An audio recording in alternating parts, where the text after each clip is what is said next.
అందరు మోకరించండి అన్న, ప్రేయర్ చేసుకుందాం.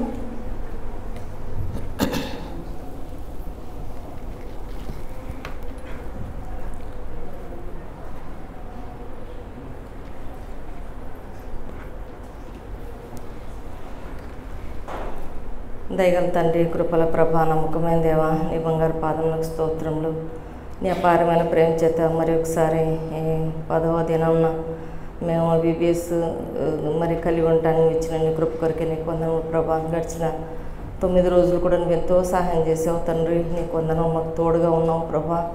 నీ కరుణాహస్తం మాకు తోడుగా ఉంచి అన్నీ సక్రమంగా క్రమంగా మర్యాదగా నీ మహిమాత్మే జరగడానికి నీ కృప చూపించావు ప్రభా. నీకు వందనములు. ఈ దినం ఆఖరి దినం లెసన్స్ ప్రభా, మరి ఆఖరి 10th లెసన్ మరి చెప్పనంటున్నాగా ప్రభా, నీ కృపను కోరుకుంటూ వస్తున్నాం. దయగల మా తండ్రి, ఇప్పటికీ రాగలిగిన నీ బిడ్డను బట్టి నీకు వందనములు. ఇంకెవరైనా రావాల్సిన వారు ఉంటే ప్రభావాన్ని త్వరపెట్టి తీసుకురండి, మార్గం సరళం చేయండి ప్రభా. వచ్చిన ప్రతి బిడ్డను మీరు దర్శించండి, ప్రతి ఒక్కొక్కరితో మీరు మాట్లాడండి. మీ మెల్లని స్వరం వినడానికి దేవా వారి కృప చూపించండి. వారు నీ మెల్లని స్వరాన్ని వారు అర్థం చేసుకోవడానికి సహాయం చేయండి, గ్రహించగలటకు సహాయం దయచేయండి ప్రభా. విన్న దానికి స్పందించడానికి సెన్సిటివిటీని వారికి అనుగ్రహించమని ప్రార్థిస్తున్నాం ప్రభా. దయ చూపించండి. విగ్రహాలను బలహీనలను ప్రభాని విరిగిన దేవుడు దయతో నీ రక్తంతో నన్ను కడిగి పరిశుద్ధపరిచి నీ సిలువ చాటును మరుగుపరిచి నన్ను అభిషేకించి నీ ఆత్మతో నింపి నా నోటికి నీ మాటలు అందించండి ప్రభా. బిడ్డలు ఏ మాట ద్వారా ప్రభావాలలో కార్యం జరుగుతుందో అది మాత్రం ఎరిగిన దేవుడు, మానవుని ఆంతర్యం ఎరిగినటువంటి గొప్ప దేవుడు గనుక ప్రతి బిడ్డకు అవసరమైనటువంటి మాట నా నోట ఉంచి పలికించమని ప్రార్థిస్తూ వస్తున్నాను. నా తండ్రి, నా బలహీనతనంతని గద్దించి నన్ను బలపరచమని ప్రార్థిస్తూ వస్తున్నాను. ఈ స్థలం అంతటిపైన మీ రక్తాన్ని ప్రోక్షించండి. మా బిడ్డల తలంపులన్నింటినీ ప్రభాన్ని వాక్యం పైన కేంద్రీకరించమని ప్రార్థిస్తూ వస్తున్నాం. దయగల మా తండ్రి, ఎలాంటి డిస్టర్బెన్స్ లేకుండా చేయమని ప్రార్థిస్తూ వస్తున్నాం. అన్నిటిని మీ కంట్రోల్లో పెట్టుకుని ప్రభా క్రమం నీ మహిమాత్మే దేవా మరి చక్కగా జరగడానికి నీ కృపద ఇచ్చేమని నన్ను మమ్మల్ని మీ కృపల చేతికి అప్పగిస్తూ వందనములు స్తోత్రం చెల్లిస్తూ మా ప్రభు యేసుక్రీస్తు పేట స్తుతించి ప్రార్థించి వేడుకొంచున్నాం తండ్రి, ఆమేన్.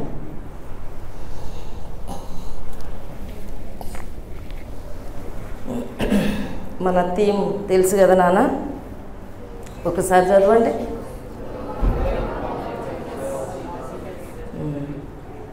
Grow in the knowledge of our Lord Jesus Christ. సరే, తెలుగు పిల్లలు ఉన్నారు కదా, మన యేసు ప్రభు జ్ఞానమందు అభివృద్ధి పొందుడి. అభివృద్ధి పొందడానికే ఈ 10 లెసన్స్ కదా. ఒకసారి మనం ఫస్ట్ అంటే ఇక్కడికి వచ్చిన వాళ్ళు ఫస్ట్ కొంత వింటారు, ఆ తర్వాత సెకండ్ డే ఇంకా కొంచెం, థర్డ్ డే, ఇట్లా 10 days వరకు యేసు ప్రభుని గురించి మనం వింటూ వస్తామన్నమాట. ఆ విధంగా మనం అభివృద్ధి చెందటం. సరే, ఈ మన సీనియర్స్కి ఇంకో సబ్ హెడ్డింగ్ ఉంది, ఇంకోటి సబ్ థీమ్ ఉంది. అదేంటిదంటే క్రిస్టియన్స్ బర్త్ అండ్ గ్రోత్, క్రైస్తవుని పుట్టుక ఎదుగుదల. ఒక క్రైస్తవుడు అనడానికి ఫస్ట్ ఏం చేయాలి? పుట్టాలి కదా. పుట్టిన తర్వాతనే ఎదుగుతారు ఎవరైనా, పుట్టకముందు ఎదుగుతారా? పుట్టాలి.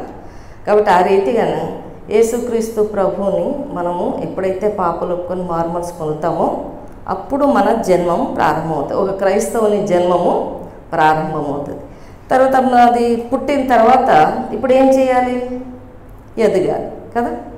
ఎదగకపోతే అంటే ఎదగకపోతే ఏమన్నమాట అంటే సిక్ పర్సన్ అన్నమాట కదా. ఏదో ఫాల్ట్ ఉంది, ఏదో డిఫెక్ట్ ఉంది, ఏదో ఏదో ఏమంటారు హెల్త్ ఇష్యూస్ ఉన్నాయి అన్నట్టుగా మనకు అర్థమైపోతుంది. పుట్టిన బిడ్డ రోజు రోజుకి వాళ్ళు పెరగాల్సి ఉంటుంది కదమ్మా, ఎదగాలి.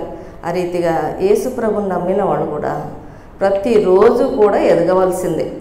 అంటే ఎదగటం అంటే యేసు ప్రభుని గురించి తెలుసుకోవడం, తర్వాత దాన్ని అనుసరించి నడుచుకోవడం అన్నమాట. మనము ఈ 9 లెసన్స్లో యేసుక్రీస్తు ప్రభు యొక్క నేమ్స్ గురించి ధ్యానించాం మనం కదా. నేమ్స్ చాలా నేమ్స్ ఉన్నాయి, అన్నీ మనం నేను చెప్పలేము. ఎట్లా అంటే ద డోర్ అని, ద షెపర్డ్ అని, ద వైన్ అని, లేకపోతే I'm the bread of life అని, ఇట్లాంటి చాలా పేర్లు ఉన్నాయి యేసు ప్రభుకి. కానీ అవన్నీ మనం చూడలేదు, అవన్నీ మనకి ఇప్పుడు ఈ ఏమంటారు ఈ ఇయర్ దాంట్లో లేవు, కొన్ని మాత్రమే మనకు ఉన్నాయి కాబట్టి ఆ కొన్ని 9 చూసుకున్నాము. ఆ 9లో ఫస్ట్ ఏం చూసుకున్నాం నాన్న? Living word. ఇక్కడ రాస్తేనే తెలుస్తుందా, మర్చిపోయారా? Living word. ఎవరు లివింగ్ వర్డ్? యేసుక్రీస్తు ప్రభువే కదా లివింగ్ వర్డ్. దేవుని నోట నుండి వచ్చినటువంటి మాట అన్నమాట. అంటే ఆ మాటనే శరీరధారిగా ఈ లోకానికి యేసుక్రీస్తు ప్రభుగా వచ్చాడు. ఆది యందు ఏముంది? వాక్యం ఉండను, వాక్యం దేవుని యొద్ద ఉండెను, వాక్యము దేవుడు ఉండెను. ఆది యందు వాక్యం ఉన్న, వాక్యం ఎవరు? యేసుక్రీస్తు ప్రభు. తర్వాత ఆయన ఎక్కడున్నాడు? దేవుని యొద్ద ఉన్నాడు. తర్వాత ఏమంటున్నాడు? వాక్యమే దేవుడై ఉండను. అది కొంచెం కన్ఫ్యూజన్ లాగా ఉంది కదా, ఉందా? అనిపిస్తుందా? అయితే దేవుడు త్రిత్వమైనటువంటి దేవుడు అనమాట. త్రిత్వం అంటే ట్రినిటీ గాడ్. ఎట్లా?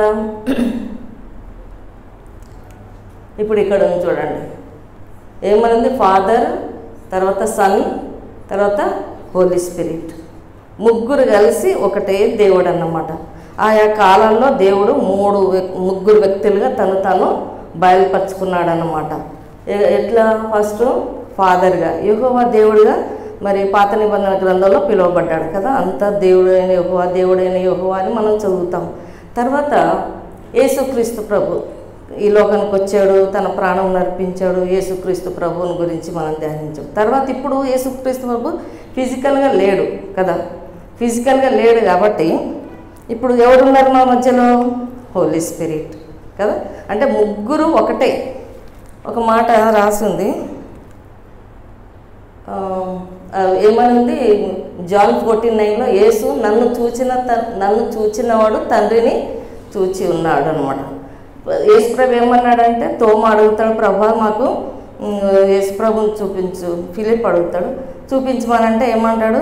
ఫిలిప్ నన్ను చూడలేదా నువ్వు అంటే, నువ్వు తెలుసు ప్రభు అంటే, నన్ను చూస్తే నా దేవుని చూసినట్టే, తండ్రిని చూసినట్టే అంటాడు. అంటే ముగ్గురికి కూడా ఏ భేదం లేదు, ముగ్గురు ఒకే రకం అన్నమాట. దేవునికి యెహోవా దేవునికి ఎంత ప్రేమ ఉందో క్రీస్తు ప్రభుకి అంతే ప్రేమ, పరిశుద్ధాత్మ దేవునికి కూడా అంతే ప్రేమ మన ఎడల. ఆయనకి ఎంత జాలి ఉందో అంత జాలి ఇద్దరికి ఉంది. తర్వాత ఆయన ఎంత పరిశుద్ధుడో ముగ్గురు కూడా పరిశుద్ధులేనన్నమాట, ఏ భేదం లేదు.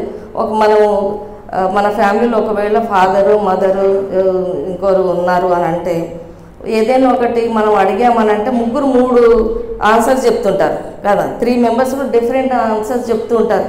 కానీ ఇక్కడ అట్లా కాదు, ఏదైనా ఒక్కటే. తండ్రి ఏం చెప్తాడు అదే మాట కుమారుడు చెప్తాడు, కుమారుడు ఏం చెప్తాడో పరిశుద్ధాత్మ దేవుడు కూడా అదే చెప్తాడు అనమాట. కాబట్టి ముగ్గురు ఒక్కటై ఉన్న దేవుడు అనమాట. అంతేకాకుండా సజీవ వాక్యముగా ఈ లోకానికి యేసుక్రీస్తు ప్రభు వచ్చారు. యేసుక్రీస్తు ప్రభు రావడం వల్ల మనకి తండ్రి ఎవరు అనేది మనకు తెలిసింది. యేసుక్రీస్తు ప్రభువే దేవుణ్ణి మనకి బయలుపరిచాడు. ఇది తండ్రి రొమ్మున ఆనుకొని ఉన్న అద్వితీయ కుమారుడే ఆయనను బయలుపరిచాడు. యేసు ప్రభువే బయలుపరిచాడు, లేకపోతే ఆయన దేవుని ఎరగటం ఎవరికి సాధ్యము కాదు. యేసుక్రీస్తు ప్రభు దేవుడు, దేవుని దగ్గర ఉన్నవాడు కాబట్టి ఆయనకే తెలుసు దేవుడు అంటే ఏంటి అనేది. కాబట్టి ఆయన ద్వారానే యేసుక్రీస్తు ప్రభు ఆయన ద్వారానే దేవుడు మనకి అర్థమయ్యాడు అన్నమాట. దేవుడు మనల్ని ఎంత ప్రేమిస్తున్నాడు, యేసుక్రీస్తుని పంపించడం వల్ల దేవుడు ఎంత ప్రేమిస్తున్నాడో మనకు అర్థమవుతుంది. యేసుక్రీస్తు ప్రభు ఒకవేళ రాకపోతే మనకు అసలు దేవుడు ఏంటి, ఆయన ప్రేమ ఏంటి, ఆయన ఏం చేయాలనుకుంటున్నాడు, ఆయన ఉద్దేశం ఏంటి, అవన్నీ ఏవి కూడా మనకు అర్థమయ్యేవి కావు. ఒక యేసుక్రీస్తు ప్రభును పంపటం వల్ల యేసుక్రీస్తు ప్రభువే సజీవ వాక్యంగా మనకి బయలుపరచబడ్డాడు అనమాట. అర్థమైందా? తర్వాత ఆయనలో జీవం ఉంది. ఇంకొక మాట ఏముందంటే ఆయనలో జీవం ఉంది అని అంటాడు. ఇక్కడ ఈ బర్డ్ని చూస్తాము, తర్వాత ఇక్కడ ఒక డాగ్ని చూస్తాము, అక్కడ ఫ్లవర్స్ని చూస్తాము. వాటిలో కూడా జీవం ఉంది కదా. ఏం జీవం ఉంది? ఎర్త్లీ జీవం ఉంది కదా, ఫిజికల్ ఎర్త్లీ జీవం ఉంది. కానీ ఎప్పుడైతే యేసు ప్రభువుని మనం అంగీకరిస్తామో అప్పుడు పరలోక సంబంధమైనటువంటి జీవం మనలోకి వస్తుంది. పరలోకంలో నిత్యము జీవించేటటువంటి జీవాన్ని మనకు ప్రభువు ఇస్తాడన్నమాట. కాబట్టి ముందు మనము ఈ ఎవ్రీ లెసన్లో మనం ఇది చూస్తూ ఉంటాం, ఆస్క్, బిలీవ్, కన్ఫెస్ అని. అయితే మనం ఉల్టా పోవాలి. ఫస్ట్ సి, తర్వాత బి, తర్వాత ఏ. ఫస్ట్ ఏం చేయాలా? కన్ఫెస్ చేయాలి. ఎట్లా కన్ఫెస్ చేయాలా? నేను పాపిని, నేను పాపం చేశాను అని చెప్పేసి ముందు మనం గ్రహించాలి. కొంతమందికి నువ్వు పాపం చేసావు, పాపలు ఒప్పుకుంటే నేనేం పాపం చేయలేదండి అని అంటారు. ఎన్నోసార్లు సువార్తకి వెళ్ళినప్పుడు పాపలు ఒప్పుకోవాలండి, మారుమనసు పొందాలని ఉంటాం అనుకో, అసలు నేను పుట్టినప్పటి నుంచి ఇప్పటివరకు నేను పాపమే చేయలేదు, నేను ఎవరికి కీడు చేయలేదు అంటుంటారు. కానీ అది తప్పు. పాపలు చేయకుండా ఉంటాం మనం ఎవరమైనా? తప్పకుండా పాపం చేసే ఉంటాము, చేస్తాం. ఎందుకంటే మన స్వభావమే పాపం కదా. స్వభావం ఎవరైనా కొట్టు తిట్టు అని చెప్పేసి నేర్పిస్తారా? అట్లాంటి స్కూల్స్ ఉన్నాయా? చెడ్డ మాట్లాడని చెప్పి నేర్పించడానికి స్కూల్స్ ఉన్నాయా ఎక్కడైనా? లేవు. కానీ ఆడతారు కదా, చెడ్డ మాట్లాడతారు, తిడతారు, కొడతారు, ఈర్ష్య, కపటం అన్నీ ఉంటాయి. ఎక్కడి నుంచి వచ్చేవి? మన స్వభావం అన్నమాట. కాబట్టి నేను పాపిని అనేటటువంటి ఒక ఒప్పుదలలోకి మనం రావాలి. ఫస్ట్ నేను పాపిని అనేది, నాకు శిక్ష ఉంది అనేది ముందు ఒప్పుకోవాలి మనకి. మనం తర్వాత ఏం చేయాలా? బిలీవ్ చేయాలి. యేసుక్రీస్తు ప్రభు నా పాపల కోసం తన ప్రాణాన్ని ధారపోసాడు, నా శిక్ష భరించాడు, నేను ఒప్పుకుంటే ఆయన క్షమిస్తాడు అనేటటువంటి ఒక నమ్మకం మనకి రావాలి. ఆ తర్వాత నెక్స్ట్ ఆస్క్. ఏమని అడగాలి? ప్రభువా నేను పాపిని, నా కోసం నా పాపపు శిక్ష నువ్వు భరించావు, ఇదిగో నా పాపను క్షమించు ప్రభువా, నా కోసం ఎంత శ్రమ పడ్డావు, నన్ను క్షమించు, నేను ఇంకోసారి చెయ్యను ప్రభా అని చెప్పేసి మనం అడగాలి. ఇవి 3 స్టెప్స్ మనం తీసుకోవాలి. అప్పుడు మన లోపలికి పరలోక సంబంధమైనటువంటి జీవము వస్తుంది, మనం నిత్యము జీవిస్తాం. సరేనా? ఇది ఫస్ట్ లెసన్. తర్వాత నెక్స్ట్ ద లైట్ కదా. లైట్, లోకమంతా కూడా చీకటితో నిండిపోయింది. చీకటి, అంధకారం ఇదంతా కూడా పాపానికి సూచన. అంటే లోకమందరూ కూడా అందరూ కూడా పాపం చేశారు కాబట్టి చీకట్లో ఉన్నట్టే, చీకట్లో జీవిస్తున్నట్టే. మరి ఇప్పుడు వాళ్ళకి వెలుగు కావాలని దేవుడు ఆశించాడు. వీళ్ళు చీకట్లో నడుస్తున్నారు అంటే పాపం చేస్తున్నారు, వీళ్ళు నరకానికి వెళ్ళిపోతున్నారు, మరి వీళ్ళకి ఎట్లా ఒక మార్గం చూపెట్టాలని చెప్పేసి దేవుడు ఆలోచించి యేసుక్రీస్తు ప్రభుని లోకానికి వెలుగుగా పంపించాడనమాట. ఏమంటాడంటే ఒక మాట, నేను లోకమునకు వెలుగై ఉన్నాను. ఉందా వాక్యం? తెలుసా మీకు? నేను లోకమునకు వెలుగై ఉన్నాను. లోకమునకు వెలుగుగా యేసుక్రీస్తు ప్రభు ఈ లోకానికి వచ్చాడు. వెలుగు ఉంటేనే కదా మనం ఏదైనా చూస్తాం, ఏదైనా పనులు చేయగలుగుతాం. పగటి పూట వెలుగు ఉంటుంది కాబట్టి మనం నడవగలుగుతాము, ఏమైనా పనులు చేసుకోగలుగుతాం. అదే నైట్కి అయితే చేసుకోగలుగుతామా? లేదు. కాబట్టి ఆ రీతిగా యేసుక్రీస్తు ప్రభు లోకానికి వెలుగొచ్చు. గుడ్డే తను బాగు చేశాడు కదా యేసు ప్రభు. గుడ్డే నన్ను బాగు చేసిన తర్వాత ఆయన మనలాగా చూడగలిగాడు. అది ఏం దృష్టి? అది ఏం దృష్టి? అది లోక సంబంధమైనటువంటి దృష్టి, ఆత్మ సంబంధమైనటువంటి దృష్టి కాదు. ఈ ఆత్మ సంబంధమైన దృష్టి పొందకుండా ఉండడానికి, సువార్త మన హృదయంలో వెళ్లకుండా ఉండడానికి ఈ లోక సంబంధమైనటువంటి అధికారి ఎవరు? సాతానుడు. ఏం చేశాడంటే మన మనోనేత్రాలకి గ్రుడ్డితనం కలగజేశాడనమాట. మన దృష్టిని తీసేశాడనమాట. అంటే యేసు ప్రభువు గురించి, దేవుని గురించి, పరలోక సంబంధమైన వాటిని గురించి తెలుసుకోకుండా చేశాడన్నమాట. సువార్తనే మనకు అర్థం కాకుండా, దాన్ని మనం అంగీకరించకుండా చేసేసాడు. అట్లాంటి చీకటి బ్రతుకులో మనం ఉన్నాం. కాబట్టి యేసుక్రీస్తు ప్రభు ఈ లోకానికి వెలుగుగా వచ్చి మన జీవితాలని వెలిగించాడనమాట. అంటే ఆయనని ఎప్పుడైతే పాపలు ఒప్పుకొని మారుమనసు పొందుతామో మన లోపలికి వెలుగు వచ్చేస్తుంది. మన హృదయంలో ఉన్న పాపపు చీకటి తొలగిపోతుంది అనమాట. ఇదిగో ముందు ఈ బ్లైండ్ మ్యాన్ ఉన్నాడు కదా, ఈ బ్లైండ్ మ్యాన్ ఫస్ట్లో ఎక్కడున్నాడు? ఆయన చీకట్లో ఉన్నాడు. ఎప్పుడైతే యేసుక్రీస్తు ప్రభువు ఆయన స్వస్థపరిచాడో, వెలుగుగా వచ్చాడు, ఈ చీకట్లో ఉన్న ఆయనని స్వస్థపరిస్తే ఆయన ఏమైపోయాడు? ఇప్పుడు కళ్ళు తెరవబడ్డాయి. తరువాత ఆయన యేసు ప్రభువును నమ్మి ఆయనకి మొక్కాడు. అది ఆత్మ సంబంధమైనటువంటి దృష్టి పొందాడు. అంటే ఆయనకి శారీరక సంబంధమైన గురుడితనం పోయింది, శారీరక సంబంధమైన నేత్రాలు తెరవబడ్డాయి, తర్వాత ఆత్మ నేత్రాలు కూడా తెరవబడ్డాయి అన్నమాట. మనకైతే శరీర సంబంధమైనటువంటి కళ్ళు ఉన్నాయి, చూస్తున్నాం కదా. ఇప్పుడు మనకేమవసరం? ఆత్మ సంబంధమైనటువంటి దృష్టి, అంటే పరలోక సంబంధమైన విషయాలను గ్రహించగలిగేటటువంటి ఒక దృష్టి మనకి కావాలన్నమాట. దాన్ని ఇవ్వడానికి యేసుప్రభు వచ్చాడు. అది ఎట్లా ఇస్తాడు? ఎట్లా చీకటి తొలగిపోతుంది? యేసుప్రభు రక్తంలో, ప్రభా నన్ను కడుగు, నన్ను పరిశుద్ధపరచు, నాలో ఉన్న ఈ అంధకారం తీసివేయి ప్రభా అని చెప్పేసి ఎప్పుడైతే మనం ప్రార్థన చేస్తామో ఆ పాపం పోతుంది, పాపంతో పాటు చీకటి వెళ్ళిపోతుంది. యేసుప్రభు వెలుగుగా మన హృదయంలో వచ్చి జీవిస్తాడు. కాబట్టి ఇంకా ఎవరైనా ఆ వెలుగును పొందకుండా ఇంకా చీకట్లోనే ఉన్నట్లయితే పిల్లలు, దైవా నేను పాపినని మీరు ఒప్పుకోవాలి నాన్న. ఈ 10 లెసన్స్ వింటూనే ఉన్నారు కదా, 9 లెసన్స్ విన్నారు. 9 days నుండి క్లోజింగ్ లెసన్, మెయిన్ లెసన్ వింటూనే వస్తున్నాను. కాబట్టి ఈ స్టెప్స్ 3 స్టెప్స్ కంపల్సరీ తీసుకోవాల్సిందే. అప్పుడు ఎప్పుడైతే వెలుగు మనలోకి వస్తుందో మనం నిత్య జీవాన్ని పొందాలి, అంటే నిత్యము జీవించేటటువంటి లైఫ్ని మనం పొందుతామన్నమాట. నెక్స్ట్ ద ల్యాంబ్ గురించి తెలుసు కదా మనకి. యోహాను, జాన్ ద బ్యాప్టిస్ట్ బాప్తిజం ఇచ్చే యోహాను యేసుప్రభు కన్నా ముందు 6 నెలలు ముందుగా పుట్టాడు. యేసుప్రభును గూర్చి మార్గం సరళం చేశాడనమాట. అంటే యేసుప్రభు ఏదైతే చెప్తాడో దాని ముందుగా మైండ్స్ని సిద్ధపరిచాడు ఆయన యోహాను. ఆయన ఒకరోజు ఆయనకు కూడా శిష్యులు ఉన్నారు. శిష్యులను చేసుకొని ఆయన కూడా పరిచర్య జరిగిస్తున్నాడు, బ్యాప్టిజాలు ఇస్తూ ఉన్నాడు. కాకపోతే ఏంటంటే ఆయన నీళ్లలో బ్యాప్టిజం ఇస్తూ వచ్చాడు.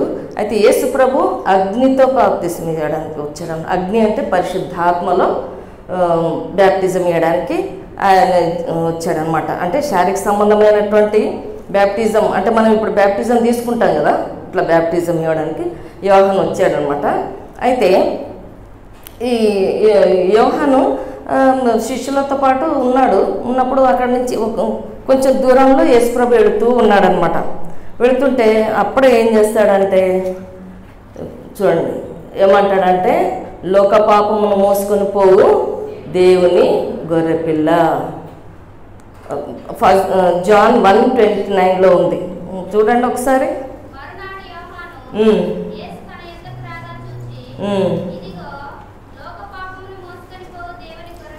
ఏమన్నాడు? లోక పాపం మోసుకొని పోవు దేవుని గొర్రెపిల్ల.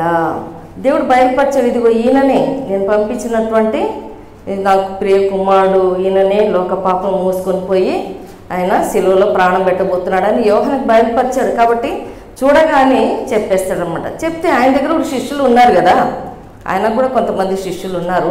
ఎంతమంది ఉన్నారు అనేది మనకు తెలియదు కానీ ఉన్నారు. అయితే ఎప్పుడైతే లోకపాపం మోసుకొని పో దేవుని గొర్రెపిల్ల అని యోహాను చెప్పాడో వెంటనే యోహాను వదిలేశారు. ఇద్దరు వదిలేసి యేసుప్రభును వెంబడిస్తారనమాట. యేసుప్రభు దగ్గరికి వెళుతూ ఉన్నారు. వెళ్ళిన తర్వాత ఏమంటారు? రబ్బీ నువ్వు ఎక్కడ కాపురం ఉన్నావు, నువ్వెక్కడ కాపురం ఉన్నావు అని అంటారు. రబ్బీ అంటే ఏంటిది? ఏమనుంది? బోధకుడు అని అర్థం. వీళ్ళు ఏం చేశారు? ఇద్దరు ఎవరు వాళ్ళిద్దరు అని అంటే మోస్ట్లీ వీళ్ళు ఎవరు? ఆంద్రేయ తర్వాత యోహాను అని అంటారు. ఆంద్రేయ అయితే మన బైబిల్లో ఉంది, భక్తులు యోహాను అని అంటారు. సరే వాళ్ళిద్దరు కూడా వెంబడించి యేసుప్రభు వెనకాల వెళుతూ ఏమంటారు? రబ్బీ నువ్వు ఎక్కడ కాపురం ఉన్నావు అని అంటారు. ఎక్కడ కాపురం అంటే వచ్చి చూడండి అని అంటాడు. వచ్చి చూడుడి అంటాడు. సరే మీకు ఇవన్నీ మాటలు తెలుసు కదా, విన్నారు కదా, అందుకని ఎక్కువ రాయలేదు. వచ్చి చూడుడి అంటాడు. అనగానే వాళ్ళు యేసుప్రభుతో కూడా వెళ్తారనమాట. ఒక మాట యేసుప్రభు ఏమంటాడంటే, నక్కలకు బొరియలు ఉన్నాయి, ఆకాశ పక్షులకు గూళ్ళు ఉన్నాయి, కానీ మనుష్య కుమారుని తల వాల్చుకుంటకు ఆయనకు స్థలం లేదు అంటాడు. అంటే యేసుప్రభు ఒక పర్మనెంట్ ఒక బిల్డింగ్, ఒక ఇల్లు అనేది ఏమీ లేదు. అంత పేదవాడిగా ఈ లోకంలో జీవించాడనమాట తనతను. ఎందుకంటే ఆయన ఈ లోక సంబంధి కాదు కదా, పరలోక సంబంధి, పరలోకానికి వెళ్ళిపోతాడు ఆయన. కాబట్టి ఏమీ కూడా ఆయన ఆశించలేదు, ఏమీ తీసుకోలేదు. అయితే వీళ్ళని ఏం చేశాడనంటే, 4th లెసన్ లీడర్ అని చెప్పాను. Leader 4th lesson leader. అయితే ఇప్పుడు యేసుప్రభు ఏమన్నాడు? వచ్చి చూడు అన్నాడు. రబ్బీ నువ్వు ఎక్కడ కాపురం ఉన్నావు అంటే వచ్చి చూడు అంటే అర్థం ఏంటి? నా వెనకాల రండి, నన్ను ఫాలో అవ్వండి అని అర్థం. అంతేనా? రండి అంటే ఫాలో అవ్వండి అని అర్థం. అంటే ఆయన ఏ స్థితిలో ఉన్నాడో ఆ స్థితిని కూడా వీళ్ళు చూసి అయినా కూడా వెంబడించాలన్నమాట. ప్రభుకి ఏమీ లేదు అక్కడ, అయినా కూడా వాళ్ళు వెంబడించాలనేటటువంటిది దేవుని ఉద్దేశం. అందుకని రండి చూడండి అంటున్నాడు. అలాగే వాళ్ళు చూడాలి, యేసు ప్రభుని వెంబడించాలి, ఇంకా అనేకులను కూడా వెంబడించేటట్టు పురికొల్పాలనేది దేవుని ఉద్దేశం అన్నమాట. కాబట్టి వాళ్ళు అంటారు, మీరే నాకు సాక్షులు, మీరే నన్ను గురించి ఇతరులకి చెప్పాలి అని చెప్పేసి శిష్యులను ఏర్పరచుకున్నాడు అన్నమాట. అర్థమవుతుందా నాన్న నేను చెప్పేది? ఏమన్నా అర్థమవుతుందా? ఎందుకు తల కిందికి వేసుకున్నాడు నాన్న? మీరు చూడు నాన్న, చూడు విను, చూసి వింటాను. ఈ పిక్చర్స్ ఎందుకు? మీ అటెన్షన్ డ్రా చేయడానికే కదా మేము పెట్టింది. కిందికి చూస్తే ఏం లాభం? ఏం అర్థమవుతుంది? ఇటు చూ, మళ్ళీ తల కిందికి. అది అలవాటు అయిపోయినట్టుంది కదా నీకు. అది నన్ను చూడకపోయినా పర్వాలేదు, దాన్ని చూడు. సరే, ఏమన్నాడంటే ఆయన ఏ కష్టంలో ఉన్నా ఏ బాధలో ఉన్నా యేసు ప్రభుని వెంబడించడమే మన బాధ్యత. ఆ విధంగా ఎదగాలన్నమాట యేసు ప్రభుని కూర్చిన జ్ఞానంలో. సరేనా? తర్వాత ఇంకేమంటాడు? అదే వీళ్ళిద్దరు అన్నమాట, ఒక ఆయన ఆంధ్రేయ, ఒక ఆయన యోహాను, ఇద్దరు యేసు వైపు, యేసు వెంట వెళ్తారన్నమాట. వీళ్ళిద్దరు శిష్యులు ఆయనతో కూడా ఉండాలి, ఆయనతో కూడా నడవాలి, ఆయన వెంబడించాలంటే మళ్ళీ ఏంటి? ఈ 3 స్టెప్స్ మనం తీసుకోవాలి. ఇంకెవరైనా 3 స్టెప్స్ తీసుకున్నాను వాళ్ళు, నేను పాపిని అని ఒప్పుకొనన్నటువంటి వాళ్ళు, ఎవరైనా ఇంకా నా కోసం, నా పర్సనల్, నా పాపంల కోసం నాకు రావాల్సిన శిక్ష నా ప్రభు పొందాడు అని విశ్వాసం లేకపోతే ఈరోజు మీరు నమ్మాల్సిందేనా? అది హిస్టరీ, అది జరిగినటువంటి సంగతి, ఏదో కథలు కాదు ఇవి, అవన్నీ జరిగాయి. కాబట్టి మనం నమ్మి తీరాల్సింది. నమ్మేమో అనంటే ఏం చేయాలి? నెక్స్ట్ అడగాల్సింది కదా, ప్రభు నన్ను క్షమిస్తానని అంటుంటే నాకు వద్దు ప్రభు అన్నట్టు కూర్చుంటే ఎట్లా చెప్పండి? ఇప్పుడు మీకు ఆకలి వేసింది, నమ్మి అన్నం వండి పెట్టింది, తినమ్మా అనంటే నేను తిననంటే ఎవరికి నష్టం? ఆకలితో ఇంకా చావాల్సిందే కదా. నీకు ఆకలి అయింది, అన్నం రెడీగా ఉంది, తినమంటే నువ్వు తినకపోతే ఎవరికి నష్టం? మనకే కదా. అట్లా యేసు ప్రభు రక్షణ సిద్ధపరిచే, ప్రాణం పెట్టి రక్షణ సిద్ధపరిచే, నువ్వు ఒప్పుకో బిడ్డ, నేను క్షమిస్తానంటున్నాడు. పాపలు క్షమించడానికి భూమి మీద యేసు ప్రభుకి తప్ప ఇంకెవ్వరికి కూడా అధికారం లేదు, ఒక యేసు ప్రభుకి తప్ప. యేసు ప్రభు క్షమిస్తేనే మనం పరలోక రాజ్యంలో ఉంటాం. ఇంకా ఏమి చేసినా, ఏ కార్యాలు చేసినా కూడా పరలోక రాజ్యం మనకు దొరకదు. మరి ఇంత సులభంగా ఇంకేదో చేయమనట్లేదు కదా, ఎక్కడికో వెళ్ళు, నీ గుండు కుట్టించుకో, లేకపోతే ఇంత డబ్బు ఇచ్చి, ఇంత అది చేయి, ఇది చేయి, అందులో మునిగి ఇందులో మునిగి ఏదన్నా అంటున్నాడు యేసు ప్రభు? ఏమనట్లేదు. నువ్వు ఒప్పుకో బిడ్డ కదా, నువ్వు ఒప్పుకో, నేను క్షమిస్తాను అంటున్నాడు. దానికి కూడా కష్టమైతే ఎట్లా నాన్న? కాబట్టి పాపలు ఒప్పుకోవాలి. Next the life. దేవుడే జీవం కదా, జీవాన్ని కలిగించేటటువంటి వాడు దేవుడు. ఆయన నమ్ముకుంటే మనము నిత్య జీవంలో ఎప్పుడు ఉంటాము. అంతేకాదు దేవుని కుటుంబంలో చేర్చబడతాం. ఆదాము కుటుంబం ఉంది, తర్వాత అబ్రహాం కుటుంబం కూడా చూసాం కదా. అబ్రహాం కుటుంబం, ఆదాము కుటుంబం ఏంటి? ఈ లోక సంబంధమైనటువంటి కుటుంబంలో జన్మించారు ఆదాము సంబంధులు, మనం అందరం కూడా.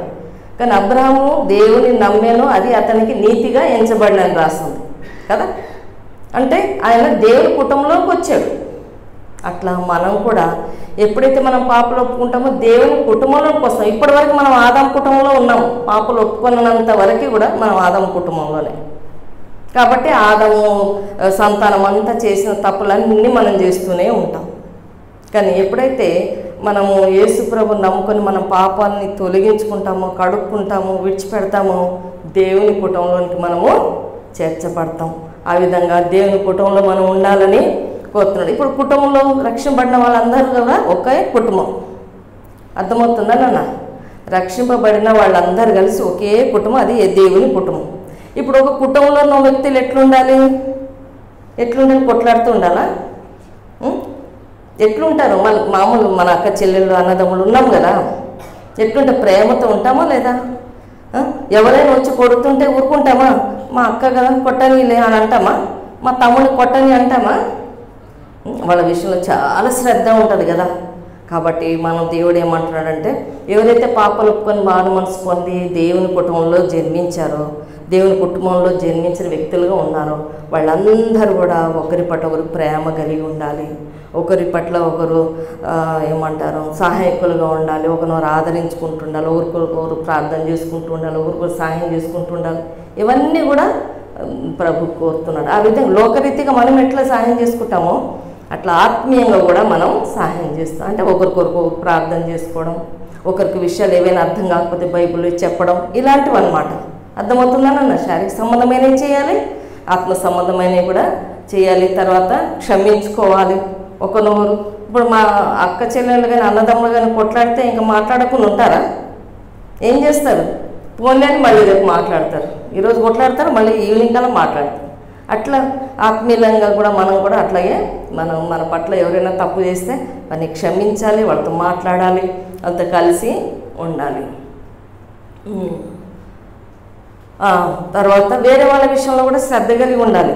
ఇక్కడ చూడు, యేసు ప్రభుని అంగీకరించిన తర్వాత ఫస్ట్ ఇట్లా హృదయం మారిపోతుంది కదా. ఏమంటున్నాడు? నా కుమారుడా నీ హృదయము నాకిమ్ము అని ప్రావర్బ్స్ 23:26లో ఉంది. ముందు ప్రభు అడుగుతున్న నీ హృదయం నాకిమ్ము. అప్పుడు ఆ హృదయంలో ప్రభు ఉండి ఇలా ఒకరినొకరు ప్రేమించుకునే ప్రేమను మనలో పుట్టిస్తాడు. అర్థమవుతుందని అన్నారు. లేకపోతే మనం అది చేయలేము. ప్రభు మనలో ఉంటేనే ప్రభు ఒక స్వభావం మన లోపల నుంచి బయటకు వస్తుందన్నమాట. తర్వాత మన సమస్తం కూడా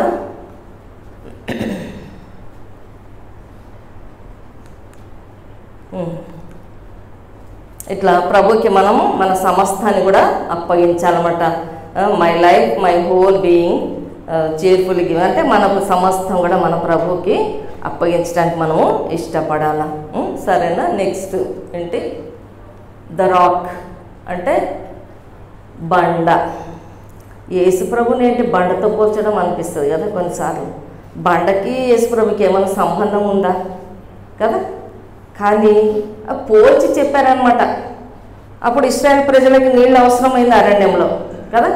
అరణ్యంలో నీళ్ళు అవసరమైనప్పుడు బాగా దప్పికైనప్పుడు దేవుడు ఏం చెప్పాడు? మోషేతో ఏం చెప్పాడు? బండని కొట్టు అని అన్నాడు. అక్కడ ఉంది కదా వాటర్ ఫ్రమ్ ఎ రాక్ అని. బండని కొట్టు అనగానే బండలో నుంచి ఏమొచ్చాయి? నీళ్లు ప్రవహించాయి. కొన్ని లక్షల ప్రజలు, తర్వాత ఏమంటారు కొన్ని లక్షల వాళ్ళ దగ్గర ఉన్నటువంటి క్యాటిల్స్ కానీ, షీప్ కానీ, గోట్ కానీ, లేకపోతే క్యామిల్స్ కానీ, ఇవన్నీ కూడా తాగడానికి కావాల్సిన నీళ్లు వచ్చాయన్నమాట. అది ఎందుకు కొట్టమన్నాడు? వాళ్ళ దప్పి తీరడానికేనా? కాదు. దేనికి? రాబోయే దినాల్లో యేసు ప్రభు అనేక మంది పాపుల కోసం, ఒక మాట చెప్పాలంటే సమస్త మానవుల కోసం సిలువలో కొట్టబడబోతున్నాడు అని చెప్పేసి చూపించడానికి ఆ విధంగా కొట్టమన్నాడు అన్నమాట. అంటే యేసు ప్రభులో నుండి జీవజలము ప్రవహిస్తుంది. ఎప్పుడైతే ఇప్పుడు మనం దాన్ని అర్థం చేసుకోవాలంటే ఇక్కడ ఒక సన్నివేశం ఉంది చూడండి. ఎవరు సమరిటన్ ఉన్నాను కదా. యేసు ప్రభు ఆమెతో మాట్లాడుతుంటాడు కదా, అమ్మ నాకు కొంచెం తాగడానికి నీళ్ళు ఇవ్వు అని అంటాడు. అంటే అయ్యో నువ్వు యూదుల్లాగా కనబడుతున్నావు, సమరీలో మేము మామూలుగా ఎట్లా అడుగుతున్నాం? ఎందుకంటే వాళ్ళకి వీళ్ళకి సాంగత్యము ఉండదు, వాళ్ళతో ఫెలోషిప్ ఉండదు, వీళ్ళకి వాళ్ళని అస్సలు ఇష్టపడరు.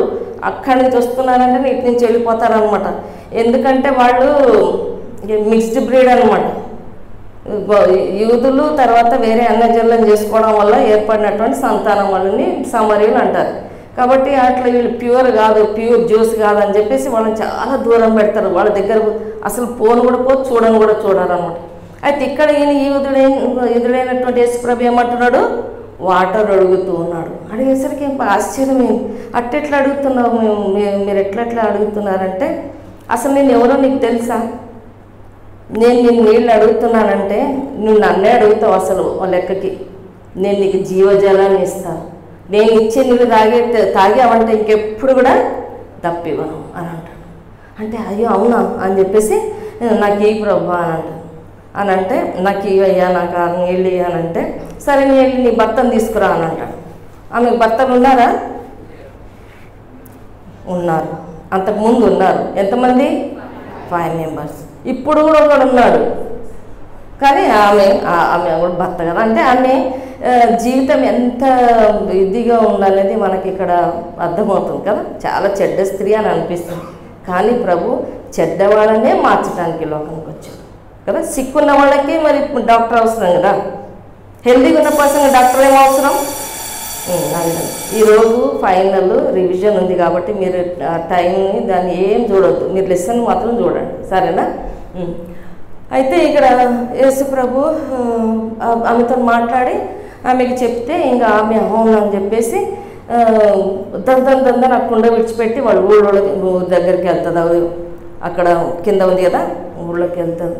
సమరే ఊరికి వెళ్ళి ఇగో చూడండి నేను చేసిన తప్పులన్నీ నాకు చూపించాడు ఆయన మెస్సయ్య, చూడండి అంటే వాళ్ళు కూడా ఆమె నమ్మి వెంటనే అందరు పరిగెత్తుకొని వచ్చి యేసు ప్రభుని చూస్తారన్నమాట. చూసినప్పుడు ఇంకా ఆయన చెప్పే మాటలు వింటారు. ఆయన వాళ్ళ దగ్గర 2 days ఉండమనంటే 2 days ఉంటాడు, వాక్యం అంతా చెప్తాడు. చెప్పిన తర్వాత ఊరంతా కూడా రక్షణ పొందుతారన్నమాట. చూసారా ఎంత ఇన్స్టెంట్గా వాళ్ళు తమ జీవితాన్ని మార్చుకున్నారు. మనకైతే రోజు చెప్తానే ఉంటాం, అమ్మ ఈ 3 steps తీసుకోండి, నాన్న తీసుకోండి అంటే చూద్దాంలే అంటే ఇంకా అని అనుకుంటారు. ఇలాంటి చేశారా వెంటనే. కాబట్టి పిల్లలు యేసు ప్రభు చూడు సెలవులో అసలు అది ఆ దృశ్యము అసలు యాక్చువల్గా మనకు అది చూస్తేనే ఏడుపు వస్తుంది. చూసారా ప్యాషన్ ఆఫ్ ది క్రైస్ట్? ఎవరైనా సినిమా చూసారా? Very good. చూడలేదా? మీరు ఒకసారి చూడండి అన్న, దీంట్లో ఉంటుంది, యూట్యూబ్లో ఉంటుంది. అసలు దాన్ని చూస్తుంటే మనం చూడలేము అసలు. కానీ బైబిల్లో ఏం రాసిందంటే అసలు ఏమంటారు, వీపంతా చారలుగా దున్నబడిందంట. పొలం దున్నుతారు చూసారా, అట్లా దున్నబడిందంట. ఇక్కడ కనపడుతుందా మనకు? అది కనపడలేదు. దీనికే మనం ఏడుస్తామంటే ఇంకా ఆయన కొడతా ఉంటే అసలు మనం చూడలేమన్నమాట. అంత శిక్ష భరించాడు మన నిమిత్తం. చూసారా? మొన్న నేను ఈ మణిపూర్లో జరిగిన కొన్ని సంఘటనలని యూట్యూబ్లో పంపిస్తే చూస్తూ వస్తాను. ఒక అబ్బాయిని నేకెడ్గా ఇట్లా బోర్ల పడుకోబెట్టి, మీరు ఎవరైనా చూసారో లేదో నాకు తెలియదు, ఆయన మీద కూర్చొని బోర్ల పడుకోబెట్టి ఒక ఆయన వీటి మీద కూర్చున్నాడు, చేతులు ఇట్లా ఇది చేశారు, కాళ్ళు కూడా కట్టేశారు. ఇంకా కర్రలతో ఎట్లా కొడుతున్నారంటే ఒకడికి ఇంకా దానికి ఎంత బలంగా దాన్ని ఇంకా నాకు చాలా ఇంకా నేను కొట్టలేను అన్నంత కొట్టాడు. వాడు పోయిన తర్వాత ఇంకోటి కొట్టాడు. అసలు వైట్గా ఉంటాడు ఆయన, ఫేర్గా బ్లాక్గా అయిపోయింది బాడీ. నాకైతే యేసు ప్రభు గుర్తుకొచ్చాడు. అసలు ఎట్లా కొట్టారా, ఎట్లా కనికరం లేకుండా కొట్టారా అని అనిపించింది. మరి యేసు ప్రభుని ఎలా కొట్టారు? వీపంతా చారలుగా దున్నబడిందని అంటే కదా. కాబట్టి పిల్లలు, దేవుడు మిమ్మల్ని ప్రేమించి అంత శిక్ష భరించాడు. నన్ను ప్రేమించారు, లోకం అంతటి ప్రేమించి అట్లా శిక్ష భరించినప్పుడు ఇంకా మనం డిలే చేయాలా? డిలే చేస్తే ఎవరికి నష్టం చెప్పండి బాయ్స్. ఇంకా పాపలు ఒప్పుకోకపోతే ఎవరికి నష్టం? కమాన్. అరే నాకు నష్టమా మీకు నష్టమా? అది మీరు చెప్పండి అన్న. మరి నష్టంలో ఉంటారు అట్లాగే? నష్టం అనుభవించాలని ఉందా? సరే, నెక్స్ట్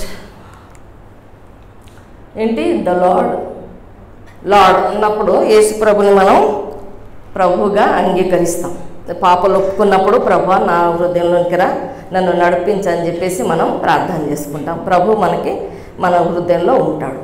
అయితే పాపలు ఒప్పుకున్న తర్వాత మళ్ళీ మనం పాపం చేయమా? కొంతమంది భయపడతారు, అమ్మో పాపలు ఒప్పుకున్న తర్వాత మళ్ళీ చేయొద్దు, చేయకుండా నేను ఎట్లా ఉండగలుగుతాను అని చెప్పేసి కొంతమంది భయపడి అసలే దీని జోలికి రారన్నమాట. అది తప్పు నాన్న. మనం పాపలు ఒప్పుకుంటే మనం ఏ రోజైతే పాపం చేస్తామో, సపోజ్ 16 years బ్యాక్ నువ్వు పాపం చేసావనుకో, నువ్వు ఏ రోజు ఒప్పుకుంటావో ఆ 16 years చేసిన పాపాన్ని కూడా దేవుడు క్షమించేస్తాడు. ఇంకా మళ్ళీ నేను ఘోరమైన పాపిని ప్రభా, నా జన్మంతోనే నేను పాపిని, నన్ను క్షమించనొద్దు. ఇంకా దేవుడు క్షమించేశాడు. క్షమించి ఏం చేశాడంటే మన పాపాలని ఆయన ఏం చేశాడో తెలుసా? సముద్ర అగాధంలో ముంచేసాను అంటాడు. అంటే సముద్ర అగాధంలో లోపలికి వేసేసింది ఒక రాయి అంటే కనపడుతుంది మనకి. అట్లా దేవుడు మనకు అర్థం కావడానికి అట్లా ఇల్లోకి సంబంధమైన విషయాల్ని పోల్చి చెప్పాడు అనమాట. చేసిన పాపాలంట సముద్రం లోపల వేసేస్తాడంట, వీపు వెనకేసుకుంటాడంట. వీపులో వెనక మనకి ఏమైనా కనపడుతుందా? కనపడుతుందా నాన్న? ఇంకెన్న జ్ఞాపకం, ఇంకంటే తూర్పు పడమరకి ఎంత దూరమో అంత దూరం. తూర్పు పడమ కనపడుతుందా? ఈస్ట్ వెస్ట్ కనపడుతుందా ఏదైనా? అది ఎక్కడ ఉంటుంది, ఇది ఎక్కడ, అట్లా. అంటే నేను ఇంకా నీ పాపం చెయ్యలేదని నీ పేరు జీవగ్రంథంలో రాసుకుంటాడు అనమాట యేసు ప్రభు. అర్థమవుతుందా నాన్న నేను చెప్పింది? అంత చేస్తానని చెప్తుంటే మనం ఇంకా నిర్లక్ష్యంగా ఉంటే మనం హృదయాన్ని కఠినపరుచుకుంటున్నామా లేదా? హృదయాన్ని కఠినపరుచుకుంటే పరలోక రాజ్యమే పోగొట్టుకుంటాము, నరకంలో పడిపోతాం నాన్న. అది మీరు గుర్తుపెట్టుకోనండి. తర్వాత ఈ పాపాలు చేస్తాం. చేసేటప్పుడు ఏమవుతుందంటే మన లోపల యేసు ప్రభు వస్తాడు, నూతన ఆత్మ వస్తుంది కదా. ఆ నూతన జీవితము మనం ప్రారంభించాలని అనుకుంటాం. కాకపోతే ఏంటంటే పాత జీవితం ఉంటుంది కదా, పాత దినాలు చూసిన సినిమాలు కానీ కొట్లాటలు కానీ అవి మళ్ళీ కొట్లాడాలి, ఎవరైనా ఏమనంటే కొట్లాడాలి అనేది వస్తుంది. ఈ సినిమా చూస్తే సినిమా వచ్చింది మంచిదంటే చూడాలనేటటువంటిది వస్తుంది అన్నమాట. ఒకవైపు ఏమో దేవుడు అంటాడు నువ్వు పాపం నువ్వు అవి చూడొద్దు నాన్న, నువ్వు రక్షింపడ్డావు అని అంటాడు. శరీరం అంటది ఏం కాదు, ఒక్కసారి చూస్తే ఏం కాదు. అంటే రెండింటి మధ్యలో ఏమవుతుంది? పోరాటం, ఫైట్ జరుగుతుంది అన్నమాట. అర్థమవుతుందా? కొన్నిసార్లు ఇది చెయ్యొద్దు అని అంట, అది చేయమంట. ఆ విధంగా మనకు ఒక ఎగ్జాంపుల్ కూడా ఉంది, బ్లాక్ డాగ్ ఇంకోటి వైట్ డాగ్ కదా.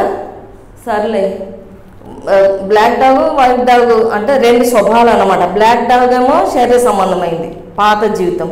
వైట్ డాగ్ ఏమో పాపలు ఒప్పుకున్న తర్వాత జీవితానికి సూచన ఉంది. ఇప్పుడు ఇవి రెండు ఫైట్ చేస్తుంటే ఏది గెలుస్తుంది అన్నమాట? ఏదని మనం పోషిస్తామో, ఏది బలంగా ఉంటుందో అది జయిస్తుంది, అది విన్ అవుతుంది కదా.